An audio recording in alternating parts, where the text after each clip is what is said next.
두 번째 메시지는 하나님의 시간표는 포기가 아니라 빚어짐의 시간이라는 것이죠. 오늘 전도서 3장 2절과 8절까지 이 하나님의 시간표라는 개념을 가지고 다시 한번 읽기 원합니다. 울을 때가 있고 웃을 때가 있으며 슬퍼할 때가 있고 춤출 때가 있으며 돌을 던져버릴 때가 있고 돌을 거둘 때가 있으며 안을 때가 있고 안을 일을 멀리할 때가 있으며 찾을 때가 있고 잃을 때가 있으며 지킬 때가 있고 버릴 때가 있으며 찢을 때가 있고 꿰맬 때가 있으며 잠잠할 때가 있고 말할 때가 있으며 사랑할 때가 있고 때가 있으며 전쟁할 때가 있고 평화할 때가 있느니라. 아멘. 이게 끝까지 읽었던 이유는요, 지금 전도서 3장에서 총 14쌍에 반대되는 이 우리의 인생들의 순간을 다 나열하면서 이것이 바로 인생이라고 말합니다. 때론 슬플 때가 있고 눈물을 흘릴 때가 있고 찢어짐도 있고 또 기쁨도 있는데 우리는 그 모든 시간들을 다 이해할 수 없지만 하나는 분명하다라는 거예요.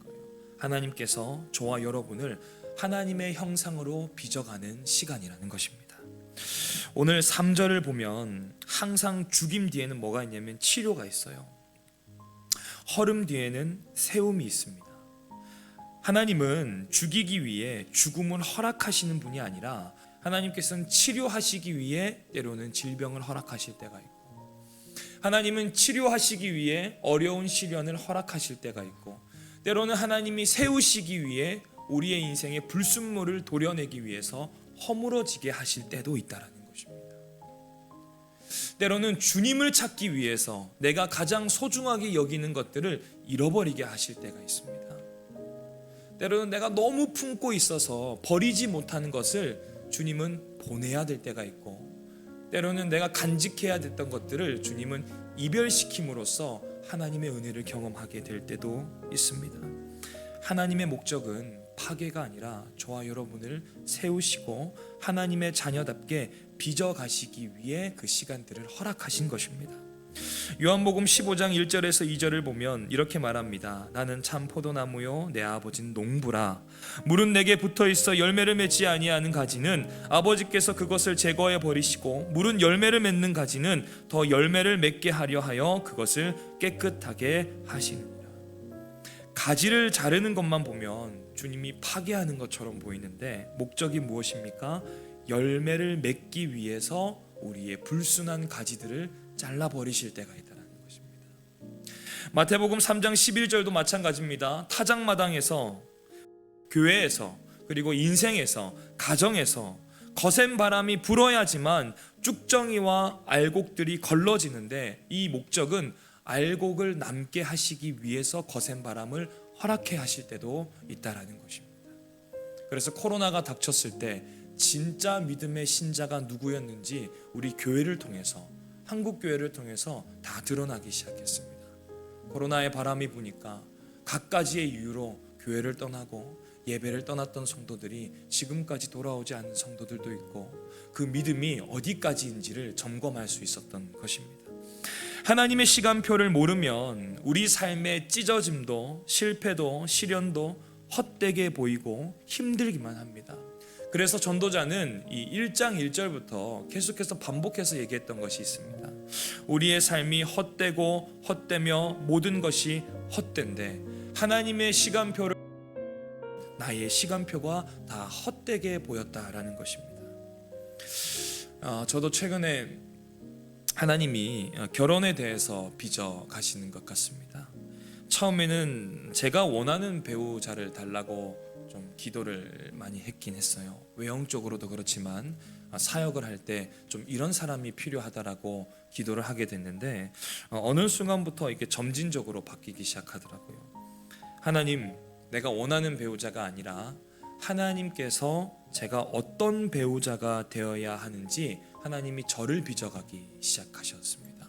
성품을 빚어가고 생활을 빚어가고 사역의 현장에서 계속해서 사랑하는 사람을 내가 맞이할 수 있도록 하나님이 저를 빚어가시는 훈련을 시키신다는 사실을 깨닫게 되었습니다. 그리고 결혼은 내가 원하는 사람을 만나는 것이 아니라 하나님이 나를 빚으셔서 한 사람을 사랑할 그릇으로 준비하시는 성화의 길이라는 것을 깨닫게 하셨습니다. 하나님은 우리의 소원을 이루시기 전에 먼저 우리가 그 소원을 감당할 그릇으로 빚어가신다라는 사실을 여러분 기억하셔야 합니다. 예레미야 18장에 보면 토기장이의 주권대로 빚어가시는 분입니다. 이를 위해 이스라엘이 예루살렘의 성전을 헐어버리기도 하고 포로로 끌려가서 찢어짐이 있지만 그 아픔을 통해 하나님이 허락하시는 것은 하나님의 형상대로 빚어가시기 위해서 이스라엘을 통해 복음을 전하기 위한 그 사명에 처음으로 돌아가시기 위해서 주님은 오늘 우리의 실패도 하나님의 손안에서 다시 빚어가는 과정인 것입니다. 그런데 그 과정 속에서는 너무 힘들다 보니까 눈물도 있고 어려움도 있고 아픔도 있고 슬픔도 있고 인생이 무너진 것처럼 느껴질 때가 있다라는 것이죠. 그래서 전도서 3장 4절은 이렇게 말합니다. 울 때가 있고 웃을 때가 있고 눈물을 흘릴 때가 있고 슬플 때가 있고 또 춤을 출 때가 있는데 이러한 것들은 하나님의 시간표 안에서 너의 눈물이 영원하지 않고 슬픔이 영원하지 않고 반드시 하나님의 때에 웃을 때가 있고 또 기뻐할 때가 있으며 춤출 때가 있고 하나님의 그 완성된 시간표에 따라서 저와 여러분을 그 시간에 계속해서 머물고 있게 하지 않으신다라는 것입니다. 그래서 오늘 우리가 흘리는 눈물도 영원하지 않습니다. 요한계시록 21장 4절은 이렇게 말씀합니다. 함께 읽겠습니다. 모든 눈물을 그 눈에서 닦아주시니 다시는 사망이 없고 애통하는 것이나 곡하는 것이나 아픈 것이 다시 있지 아니하리니 처음 것들이 다 지나갔음이라라. 아멘.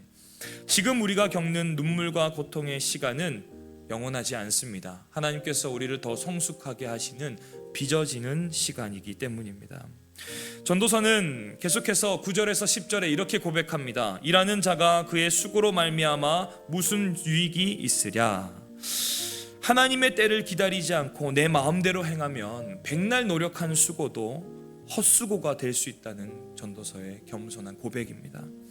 그러나 하나님 안에서 행한 수고는 결코 헛되지가 않습니다. 포기하고 싶어지는 매 순간들도 사실은 하나님 안에서 나를 빚어가는 시간이기 때문에 지금 내가 실패한 것 같은 그 순간에도 포기하고 싶어하는 그 시간에도 힘들고 눈물 흘릴 때의 그 시간에도 하나님이 나를 빚어가는 시간이구나 라고 인정하고 하나님 앞에 나아간다면 그 모든 시간들이 헛되지 않다라는 것입니다. 하나님의 시간표 안에서 나를 빚어가고 계시구나. 아버지의 사랑이 나를 더 깊게 성숙하고 성화시키시는 길이구나. 이제는 나의 그 빚어짐의 시간을 사랑해야 될 때이구나 라고 고백하는 저와 여러분 되시기를 주님의 이름으로 축복합니다.